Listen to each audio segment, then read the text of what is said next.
தம் கிருபை பெரிதல்லோ என் ஜீவனிலும் அதே இம்மட்டும் காத்ததுவே இன்னும் தேவை கிருபை தாருமே இன்னும் தேவை கிருபை தாருமே. தேவனுக்கே மகிமை உண்டாவதாக. சேனைகளின் கர்த்தர் ஊழியத்தின் மூலம் 7/5/2026 இன்று நாம் அறியவிருக்கும் கிருபையின் வார்த்தைகள் சங்கீதம் 138:6. கர்த்தர் மேட்டுமையானவனையோ தூரத்தில் இருந்து அறிகிறார். கத்தோலிக்க வேதாகமம் இவ்வாறு கூறுகின்றது, செருக்குற்றோரை தொலைவில் இருந்தே அறிந்து கொள்கின்றீர் என்கின்றது. இந்த செய்தி கேட்டுக்கொண்டிருக்கின்ற என் அன்பு சகோதரி சகோதரியே, நம் தேவனுக்கு பிரியமற்ற ஒரு காரியம் மேட்டிமை, அகந்தை, செருக்கு என்று கூறுவார்கள்.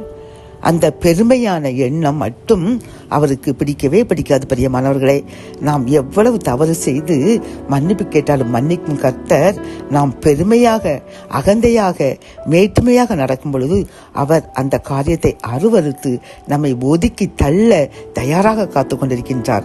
ஆகவே நாம் எந்த சூழ்நிலையிலையும் மன மேட்டுமை கொள்ளக்கூடாது, பெருமையான பேச்சு பேசக்கூடாது, அகந்தையான நினைவுகளை நம் இதயத்தில் கொள்ளாமல் நாம் ஒன்றுமற்றவர்கள். நமக்கே தெரியும், ஒரு நோய் வந்தால் நம்மால் ஒன்றுமே செய்ய முடியாது. மருத்துவர் என்ன கூறுவார்? எனது ட்ரீட்மெண்டை முடித்து விட்டேன், இனி உங்கள் தெய்வத்தின் கையில் உள்ளது என்றுதான் கூறுவார். அப்படித்தானே? அப்படி என்றால் யார் சிறந்தவர்? உலகத்திலேயே நம் தேவன் தான் பெரியவர். அவர் கையில் தான் நம்முடைய ஆயுசு நாட்கள், நம் சந்ததியுடைய ஆயுசு நாட்கள் அனைத்தும் அவர் கரத்தில் தான் உள்ளது. அவர் இறங்கி நமக்கு ஒவ்வொரு நாளும் பாதுகாத்து கொண்டு தேவைகளை சந்தித்துக் கொண்டிருக்கின்றார். ஆனால் நாம் என்னுடைய முயற்சியால் தான் நான் வாழ்கிறேன் என்று நினைத்தோம் என்றால் நாம் அழிந்து விடுவோம். பிரியமானவர்களே, அப்படி தவறுதலாக நாம் பேசியிருந்தாலும் நினைத்திருந்தாலும் அதற்கு இப்பொழுது மனதார மன்னிப்பு கூறுவோம். நம் முயற்சி அல்ல, அவருடைய இரக்கம், அவருடைய கிருபை. ஆகவே நாம் உயிருள்ள நாள் முழுதும் என்றும் நம் மனதில் என்னுடைய முயற்சி தான் என்றோ அல்லது வேறு ஏதாவது பெருமையான எண்ணத்தை கொண்டோம் என்றால் அது கர்த்தருக்கு விரோதமான பாவம். ஆகவே நாம் என்றும் அவரை பார்த்து, அப்பா உமது கிருபைதான், உமது இரக்கம்தான், உமது பிச்சை தான் நான் வாழ்ந்து கொண்டிருக்கேன் என்று நமது ஆசீர்வாதங்களுக்கு அவருக்கு நன்றி கூறுவோம். அகந்தை இல்லாமல் மிகவும் தாழ்மையாக வாழ்வோம்.